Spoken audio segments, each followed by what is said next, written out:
नमस्कार, मैं अमीषा सिंह स्वागत करती हूं आप सभी का एबी बिहार न्यूज सच की तलाश सच्ची खबर में। आइए रुख करते हैं आज की ताजा खबरों की तरफ। प्रधानमंत्री नरेंद्र मोदी ने मन की बात कार्यक्रम को संबोधित करते हुए कहा कि 4 दिन बाद नया साल शुरू होने वाला है। अगले साल अगली मन की बात होगी। उन्होंने कहा कि देश में नया सामर्थ्य पैदा हुआ है और इस नए सामर्थ्य का नाम आत्मनिर्भरता है। देश में बने खिलौनों की मांग बढ़ रही है। राष्ट्रीय राजधानी दिल्ली को अभी घने कोहरे और ठंड से निजात मिलने की उम्मीद नहीं है। मौसम विभाग के मुताबिक नए साल यानी 1 जनवरी को न्यूनतम तापमान 3 डिग्री पहुंचने का पूर्वानुमान है। दिल्ली में पिछले कई दिनों से न्यूनतम तापमान 4 से 6 डिग्री सेल्सियस के बीच बना हुआ है।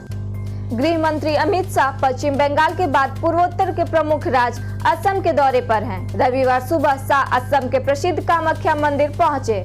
इस दौरान असम के मुख्यमंत्री सर्बानंद सोनोवाल और स्वास्थ्य मंत्री हेमंत बिस्वा शर्मा भी उनके साथ मौजूद थे। मां कामाख्या के दर्शन के बाद वे गुवाहाटी से मणिपुर रवाना होंगे।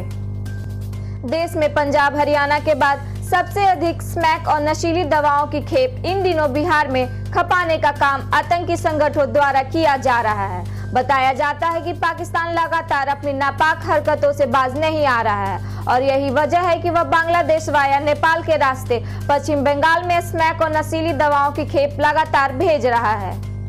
जदयू के राष्ट्रीय महासचिव केसी त्यागी ने अरुणाचल प्रदेश में जदयू के 6 विधायकों के भाजपा में शामिल किए जाने की घटना को दुर्भाग्यपूर्ण बताया है। उन्होंने पत्रकारों से बातचीत में कहा कि गठबंधन धर्म का पालन नहीं किया गया है। गठबंधन की खूबसूरती के लिए यह कार्य ठीक नहीं है।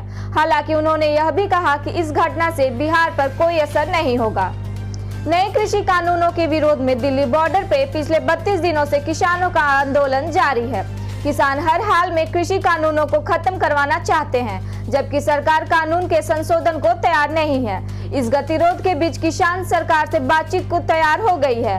29 दिसंबर को किसान और सरकार के बीच बातचीत होगी।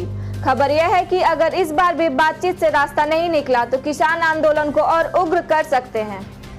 हाल ही में जल जीवन मिशन और उद्योग आंतरिक व्यापार संवर्धन विभाग ने पोर्टेबल जल परीक्षण उपकरणों को विकसित करने के लिए एक नवाचार चुनौती लॉन्च की है। इस चुनौती का उद्देश्य पीने के पानी की गुणवत्ता का परीक्षण के लिए एक सस्ता और मॉड्यूलर समाधान विकसित करना है, जिसका उपयोग घरेलू स्तर पर किया जा सकता है। यह इनोवेशन चैलेंज व्यक्तियों, स्टार्टअप, एमएसएमई और कोऑपरेटिव के लिए खुला है। इसके लिए इच्छुक उम्मीदवार 18 जनवरी तक भाग ले सकते हैं। सुप्रीम कोर्ट ने एक बड़ा फैसला सुनाया है। किसी भी कर्मचारी पर अगर बकाया है तो उसकी ग्रेजुएटी का पैसा रोका या जब्त किया जा सकता है।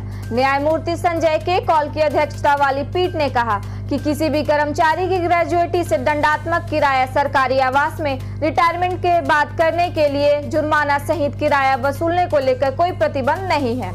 शारदा चिट फंड घोटाला मामले में सीबीआई ने सुप्रीम कोर्ट से कोलकाता के पूर्व पुलिस कमिश्नर राजीव कुमार की गिरफ्तारी और हिरासत में लेकर पूछताछ की मांग की है।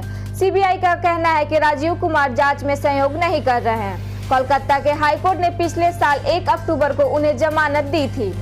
इसी तरह देश और दुनिया की तमाम खबरों के लिए बने रहे हमारे साथ एबी बिहार न्यूज सच की तलाश सच्ची खबर पर, और साथ ही हमारे चैनल को लाइक, सब्सक्राइब और शेयर करना ना भूलें। धन्यवाद।